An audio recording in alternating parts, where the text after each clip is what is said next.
প্ৰীতি football match আৰু বহুত মিলা প্ৰীতিৰে খেলা হৈছে, কিন্তু ফুটবলত আৰু অলপ ঠেলা হেঁচা থাকে। মই ভাবিছোঁ দুখন মেটছে ভেৰি ৱেল প্লেড আৰু আমাৰ কোকৰাঝাৰত ভাল প্লেয়াৰ্ছ আছে। আজি নিজেই দেখিলোঁ, বহি পেলাই বহুত আনন্দ উপভোগ কৰিলোঁ আৰু যিটো টেকনিকত খেলিছে, মেথড, যিটো এনাৰ্জি আৰু এনথুজিয়াজম দি খেলিছে, বহুত ভাল লাগিছে। আৰু মোৰ এইটোৱে মোৰ ফালৰ পৰা মোৰ ইচ্ছা যে আমাৰ গোটেইখিনি আমি আটাইখিনি গণৰাজ্য স্তম্ভ হয় আৰু গোটেইখিনিয়ে মিলা প্ৰীতিৰে আমি আগবাঢ়ি যাওঁ। Happy independence day to all. Madam, আগত কোভিডৰ কাৰণে এনেকৈ কোভিডৰ যোৱা 2 বছৰ 2.5 বছৰ আমি আটাইখিনিয়ে বহুখিনি প্ৰট'কল মানিবলগীয়া হৈছিলে। আমি পাহৰি যোৱাৰ নিচিনা হৈছিল যে আগতে কি হৈছে। সেইকাৰণে আই থিংক মানুহখিনি আৰু ওলাইও আহিছে, বহুত এনথুজিয়াজম দি চাইছে আৰু হোপফুলি আৰু এনেধৰণৰ পৰিস্থিতি আমাৰ তাত আগলৈ নাহে।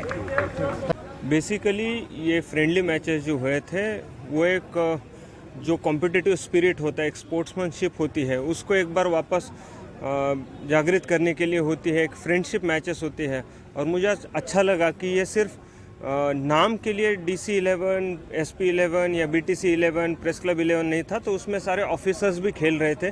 ये सब खेलने से रोज़ की जो भागदौड़ की जो लाइफ होती है, जो ये 15 अगस्त के लिए जितना भी प्रिपरेशन चल रहा था, उससे जो भी एक थोड़ा सा टेंशन रहता है वो फ्री होने में थोड़ी सी मदद होती है। और एक मिलजुल के इकट्ठा मिल के जो चेयरिंग होता है, डिस्कशंस होता है, हंसी मजाक होता है, तो उससे एक फ्री एनवायरनमेंट होता है। तो आज बहुत अच्छे तरीके से खेल हुआ, उसमें पब्लिक का भी बहुत अच्छा सपोर्ट हम सबको मिला। एंड ऐसे खेल हम फ्रिक्वेंटली आगे भी खेलते रहेंगे, सो दैट कोऑर्डिनेशन, मीडिया हो, BTC एडमिनिस्ट्रेशन हो, डिस्ट्रिक्ट एडमिनिस्ट्रेशन हो, पुलिस हो, इनके बीच का तालमेल इकट्ठा होने के लिए भी ये स्पोर्ट्स बहुत बड़ा रोल प्ले करते हैं।